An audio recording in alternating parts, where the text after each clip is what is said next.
Today, we face a line in the sand for parental rights and individual freedom in Colorado. I'm Lori Gimmelstein, the Executive Director of the Colorado Parent Advocacy Network, and I am here standing with more than a dozen organizations who have united in unwavering support in opposition to House Bill 25-1312. Together, the Colorado Parent Advocacy Network, Protect Kids Colorado, Gays Against Groomers, Grandparents for Kids, Colorado Principled Physicians, Moms for Liberty chapters, Parents United America, Christian Home Educators of Colorado, Free State Colorado, United Community Leaders of Colorado, Colorado Right to Life, Task Force Freedom, the Foundation Against Intolerance and Racism, and others. We represent a broad and growing movement of Coloradans who refuse to be silenced.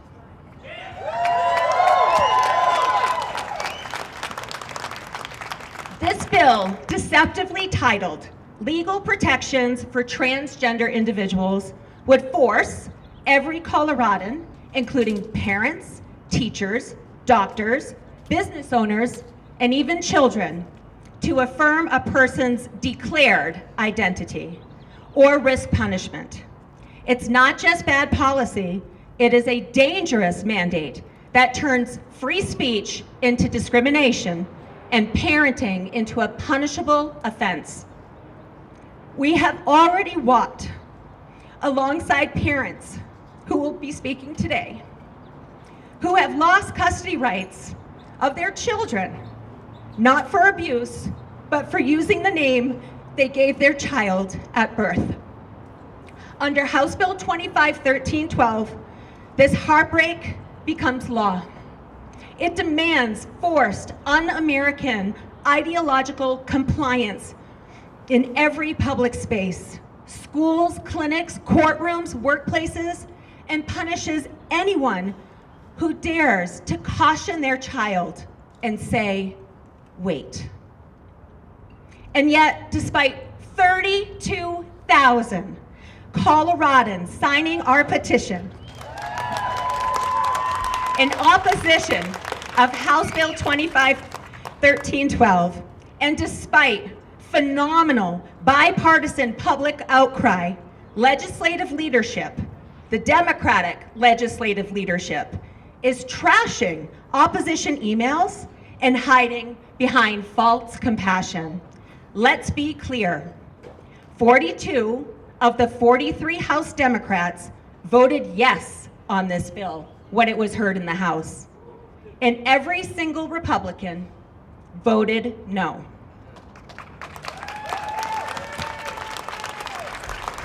These are not the Democrats of yesterday.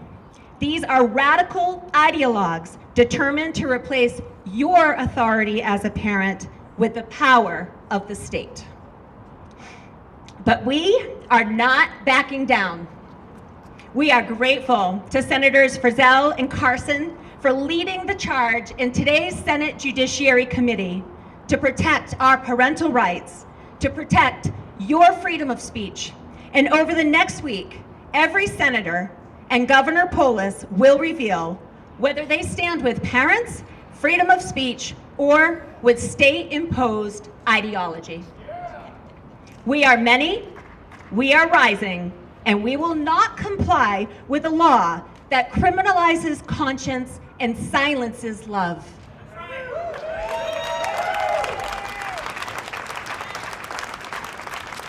Thank you so much. This conference this morning will be short. There will be opportunity for questions and answers. But most importantly, you know, this is about the families that are being impacted here in Colorado already. This is a bill, it is not even a law, and the practice is to hide gender transitions from parents. Non-legal name changes, which is House Bill 24-1039, that went into law last year under Governor Polis's signature, allows schools to transition your child socially behind your back. And at the Colorado Parent Advocacy Network, we have an incident reporting tool, which is the heart of our advocacy. And we are helping parents across the political spectrum. This is not a political issue. We are helping Democrats, we are helping Republicans, we are helping people that aren't even engaged at all in the public square, who are losing their children to this radical ideology. Today, I'd like to introduce my colleague, my dear friend, and the executive director of Protect Kids Colorado. She is a fierce mama bear, Erin Lee, and she's going to share some brief remarks with you. Thank you. Well, my name's Erin Lee. As you heard, I'm a mama bear. And 4 years ago, my 12-year-old daughter was secretly convinced by teachers and activists in her classroom that she was actually a transgender boy who had been born in the wrong body. By the time I found out what was happening, she'd already been pushed down the path of irreversible medical harm, and we were then bullied with the suicide myth. Would you rather have a living son or a dead daughter? But we did not further our daughter's self-hatred or mental health distress. We helped her through the confusion to be comfortable in her body. And she is now a thriving, happy, healthy, whole 16-year-old girl. But 4 years ago, when we found out about her secret transition and didn't instantly affirm her confusion, my school district sent a mandated reporter to our home for a well child check. And 4 years ago, if House Bill 1312 had been the law in Colorado, I would have lost my child. Since my child overcame her rapid onset gender dysphoria, I've helped hundreds of parents just here in the state of Colorado in very similar situations. This is a social contagion amongst our kids, being perpetuated by schools and social media. And so many families like mine will be ripped apart by this law. Gender ideology has gotten out of control in our state. That's why so many parents, grandparents, and concerned citizens have come together to form Protect Kids Colorado to take matters into our own hands and combat all the radical legislation, the anti-parent, anti-reality, pro-child mutilation legislation that is happening right here under the dome. We have filed 3 ballot initiatives to protect kids from the harms of gender ideology, and we will begin signature gathering late this summer.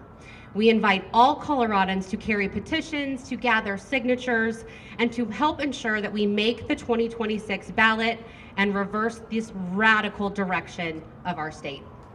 Thank you. Thank you, Erin Lee. And again, protectkidscolorado.org. Sign up today to help us circulate our petitions. We're very excited about it. Now I would like to bring up a dad. Dustin Gonzalez lives in Jefferson County, and he submitted an incident report with our organization in March, and he is going to share the testimony he will be sharing today at the Senate Judiciary Committee.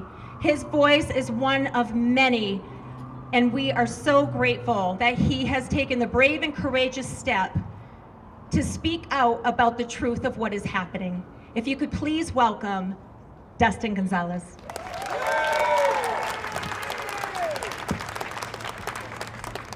Parents, let me ask you a question. Who do your children belong to? The state? Politicians? Activist groups behind closed doors? Or to you, the ones who lay down your lives to protect them?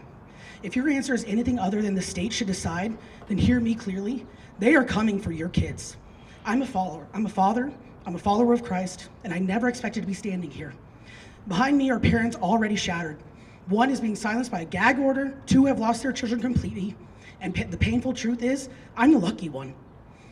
I still see my daughter, I still have a voice, but I almost didn't, and I didn't speak fast enough. Before this bill was even law, it was already being used. A school counselor and my ex colluded for months to remove me. Not once did the counselor ask for my side, not once did they email, verify, or check, they just affirmed. They just said yes. And that was enough to make me the enemy. I was never abusive, never absent. I asked questions. I offered love. I spoke truth. And they called that harm. Now they want to define harm by ideology and enforce it by law. HB25-1312 doesn't protect, it erases. It tells parents their rights are conditional. Their disagreement is coercion. Their silence is safer than the truth. You don't have to share my faith to understand this. Every parent has a right and a duty to protect their child. Don't expect the politicians to protect you. They won't. Either they think they know better or they've already sold you out. You cannot trust them to defend your family. There is wisdom that warns. Woe to those who call evil good and good evil, who put darkness for light and light for darkness. HB25-1312 is evil. This betrayal is darkness, and we will not let it stand. We have taken the barbs, we've bled, and we still stand. We are forced into this fight. We don't want it, but we will not walk away from it, and we will not be silenced. But now it's your turn. Be our strength. Don't let our voices fall. Act before your children are captured by these people like ours were. Join us, stand now, be counted. Thank you.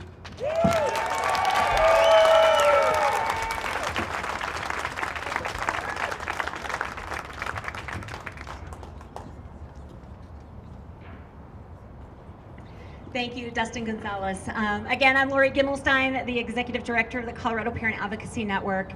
And we are now having parents that have already been impacted by this practice, where their children, their custodial rights are being taken from them for simply not gender affirming, for simply just saying, let's talk about this, let's wait. And we are very grateful and very proud to have Cynthia Stein from Durango, Colorado, who has lived through the most heart-wrenching story in the last several months. And she is going to come up and give testimony. Cindy Stein.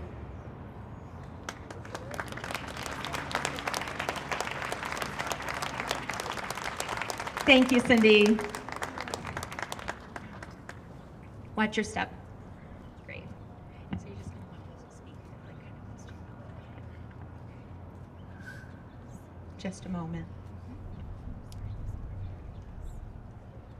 That's okay. All right. Do you want me to hold anything for you? Do you want me to hold your phone? Okay. Here you go. Okay. Hi, my name is Cindy. I live in Durango, Colorado. It's a southwest corner. We're a pretty small city, pretty liberal. But 2 years ago, while I was undergoing aggressive cancer treatment, my 16-year-old daughter, who had always struggled socially and has special needs, she's ADHD and autistic. She was coerced and manipulated by her math teacher at Durango High School. She was scared, vulnerable, and isolated. But instead of getting the help that she needed, her teacher told her that her struggles were because she was born into the wrong body, that she was a boy. While I was fighting for my life, this teacher inserted herself into my daughter's world, convincing her to reject me, reject her family.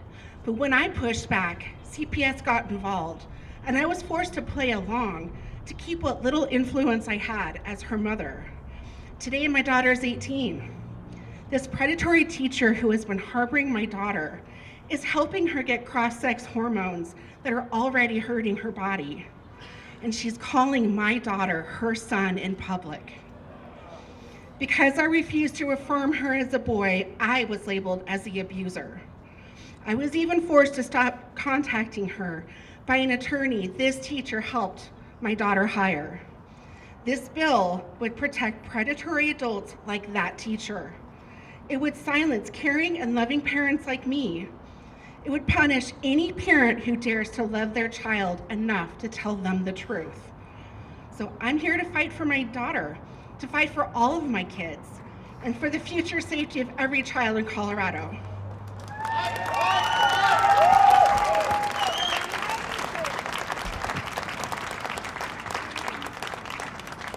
Thank you so much, Cindy. Just please watch your step, and you can go stand over next to Jean.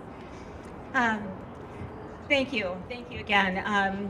And I just want to let you know that over the last 5 years, the culture in Colorado has been really rough for parents that want to speak up about what's truly happening to them. And I am just so grateful that more and more parents are willing to come out and publicly testify about what has happened, because the harm is happening to real families, your neighbors, people you know.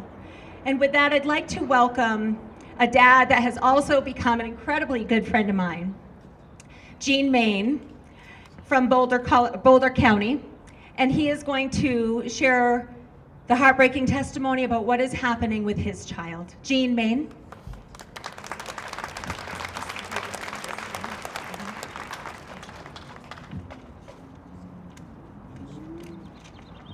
Phew. I've never spoken in front of this many people, so if I throw up, it will make the news. Thank you for allowing me to speak here today. I'm not a good public speaker, I'm just a father trying to protect his child. I was born in the Soviet Union and defected to the United States as a teenager, seeking freedom. I'm not here as a Democrat, I'm not here as a Republican. I'm here as someone who knows exactly what happens when governments insert themselves in between parents and children. HB25-1312 is dangerously familiar to me. It hands the government the power to pit children against parents and parents against each other. Just as all authoritarian regimes have done throughout history, and always in the name of protection, and always ending in heartbreak and tyranny. I know this because I'm living it right now. Today, because I objected to my 13-year-old son being placed on puberty blockers, the courts stripped me of my rights. I'm forbidden to discuss critical issues with my own child. I'm barred from advocating for his care. And I love my child. I was not abusive. I was not negligent. I simply refused to affirm a path that could sterilize and harm my son. And for that, the system silenced me. HB 25-1312 will turn countless more families into battlegrounds. It will tear children away from loving parents, not because they harmed them, but because they dare to protect them. I urge you, vote no on this bill. Protect parental rights, protect families, protect children, and protect freedom. Yes. Thank you.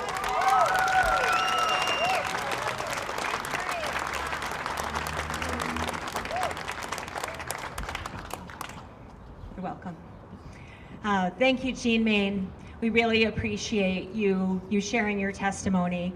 We have one more dad today that has been greatly impacted by these practices of families, parents losing custodial rights simply for asking their child to just pause and wait. I'd like to welcome Paul Sereni. He is a dad and he is going to share his story. Thank you, Paul.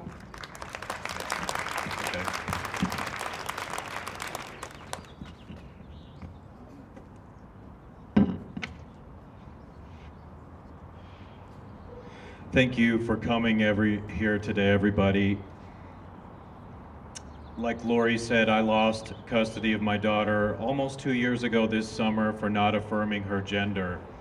And at the time, she was somewhat normal. And subsequently, since then, after losing custody of her, I've seen a serious, precipitous decline in her mental and spiritual and physical well-being. She's been suicidal. She has engaged in self-harm. They've taught her to be a very mean, angry person, and now I'm very estranged from her, even though I confess to you all, I love my daughter. I think that I'm the #1 God modeler for my daughter, and I'm desperate to save her, and I'm praying for a breakthrough in the name of Jesus.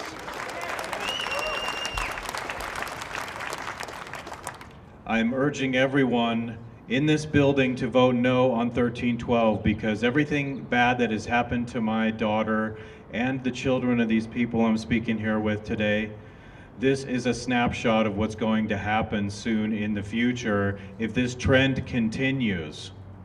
It's going to fast track kids onto the path of mutilation. Isn't that frightening? You come from Colorado, and if you're an aspiring parent, the #1 threat to your family is the establishment, and it simply should not be that way. The state is a very bad minister of God's laws, and this is an inversion of reality. There's something demonic about it, and there's something satanic about it, and I won't stand for it. I love my daughter. My daughter's name is Elia, and being a woman is a blessing, and I told her it's a blessing to be a woman. Just like it's a blessing to be a man. We're God's creation, and there's nothing to be ashamed of in that, and there's nothing to brainwash in a child about being one or the other of those two amazing, marvelous things. That's the human experience. That's what we're supposed to be. I urge you to vote no on 1312 for the well-being of children, to save children. I urge every Democrat in this building to come to their senses, because we're going to remember who you are, and you're on the wrong side of history definitively if you vote yes on this insane bill. Long live the United States. God bless all of you, and praise Jesus Christ Almighty.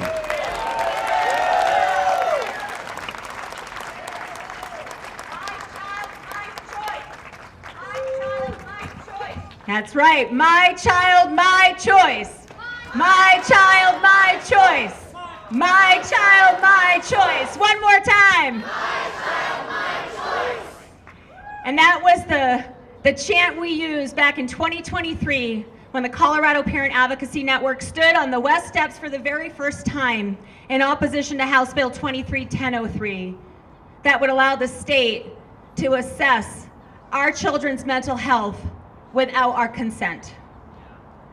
And we are here to stay.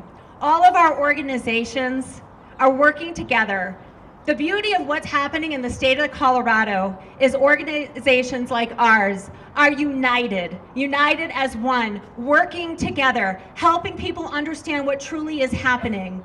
We want everyone to sit down with us for a cup of coffee, and I encourage anyone that's in the audience today that is desiring to write a piece against the truth of what was said here today. My only ask of you is to please not use labels in your writing.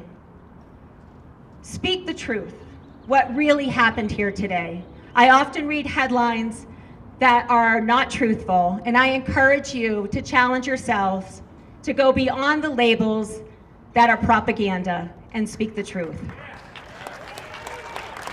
With that said, we have another great group of people coming up to join us on the West Steps. We're going to come down, and another group's going to host a press conference.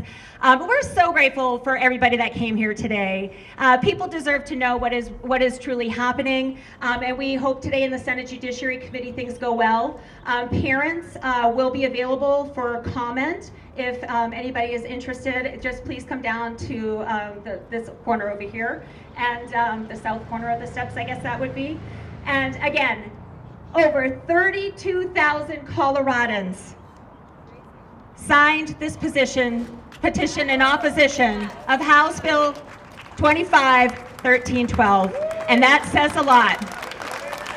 I also want to let you know that we have learned that over 500 people have signed up to testify in opposition of this bill. And from what I understand, about 200 people have signed up in support of the bill, and the Senate decided to give each side 4 hours. So I just want you to know that we stand with Coloradans, we stand with protecting children, we stand with protecting parental rights and your freedom. Have a wonderful day, everybody. Thank you for coming.